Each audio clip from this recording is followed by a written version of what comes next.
So, good evening, everyone. Welcome back to Teresa's Kitchen. I hope you guys are having a wonderful, wonderful evening.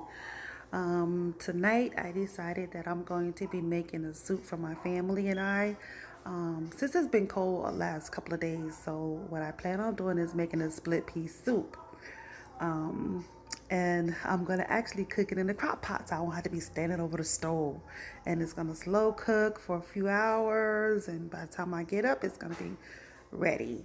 So my ingredients that I'm gonna be using is at least a bag and a half of the split peas. I'm gonna soak it for a few hours before I actually put it inside the crock pot. So maybe I'll put it in the crock pot before I go to sleep.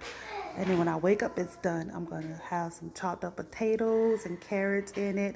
And then I'm also, for flavoring, I'm going to be using my roast pork, the bone of it, to basically help it to season soup.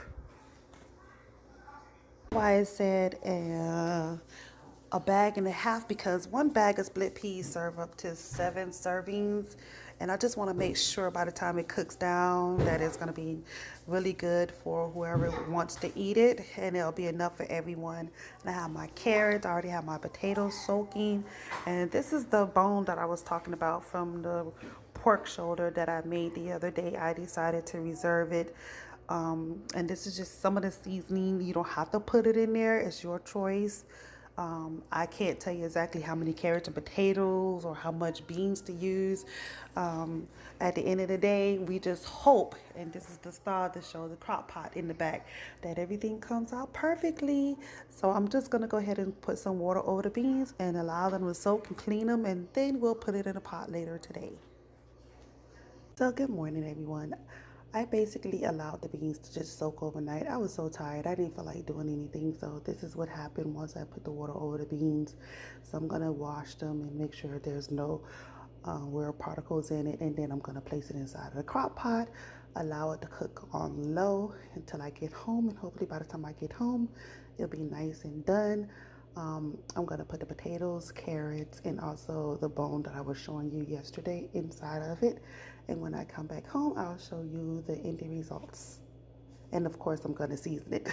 So, welcome back, everyone. I finally made it home from work, and look at what I have here. I have my pot of split pea soup. I'm going to stir it around so you can see how hearty it looks. There's the pork bone I told you I put in. The soup is nice and creamy. If you need to add any additional seasoning, now is the time to add it. Remember, we don't want to start off with a lot because, again, you can put in, but you can't take away. So it has the potatoes and carrots.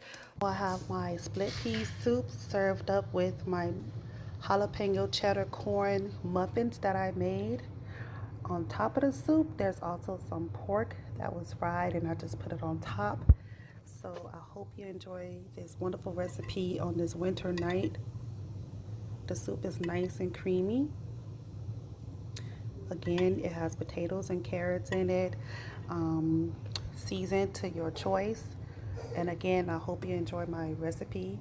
Again, thank you for coming to Teresa's Kitchen, and enjoy.